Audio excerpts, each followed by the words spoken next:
Can I just ask you, Andrew, your party has been part of the coalition that's been running the country for the last 5 years, although you have been to some extent an independent voice, very much so, a very courageous voice.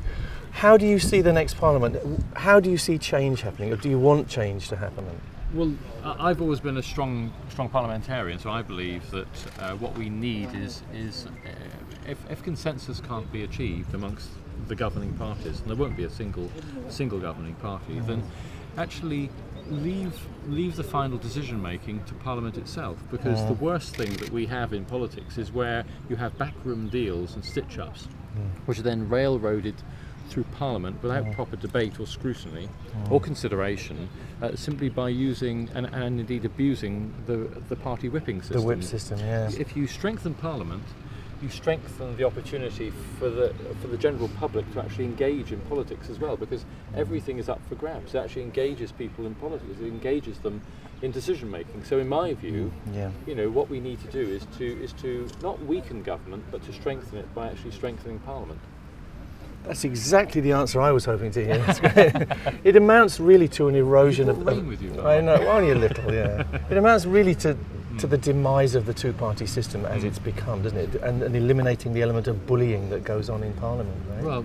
Well, I think that's right. I mean, I think that what we found being in coalition with, I have to say, our mortal enemies, the Conservatives, is that I don't think that the British public, and especially the British media, are mature enough to understand what coalition politics should be about. And I think that as we're going to have coalitions, or at least no overall control for many years to come, in my view, I don't think either of the two parties will ever have the strength, and nor should they have the strength, to actually govern on their own. But we need to have a more mature political debate about how to manage the future of a hung parliament, to get parties and indeed politicians within those parties working with each other to try and establish broad consensus and to engage on separate issues. On separate issues, because what I've been doing in the last Parliament, where I found that I was in such strong and violent disagreement with the way in which decisions have been taken, which favoured the Conservative side too much, I would then, with my independent mind, as it were, go and seek consensus with other people in other parties to try and advance what I thought was a decent solution to that particular problem, whether it be on health, housing, evidence-based policy making with regard to badger vaccination and so on, or in all sorts of other areas. Yeah, I think that's what people want to hear. I think a vast majority of people in Britain, if they knew that was possible, would be voting for that. Consensus coalition politics should be relatively easy. What you do is you deliver the things on which you agree.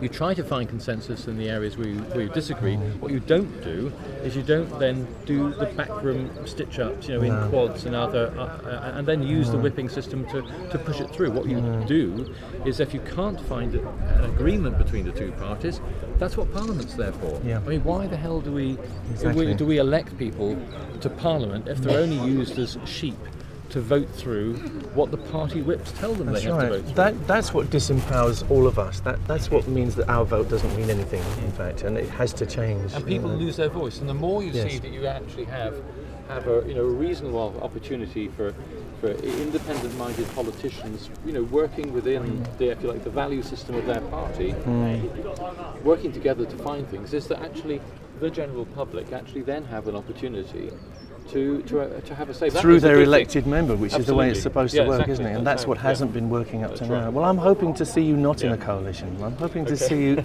active in the next Parliament and representing these people and your conscience. I'm thrilled that we're doing this. Okay, thank you.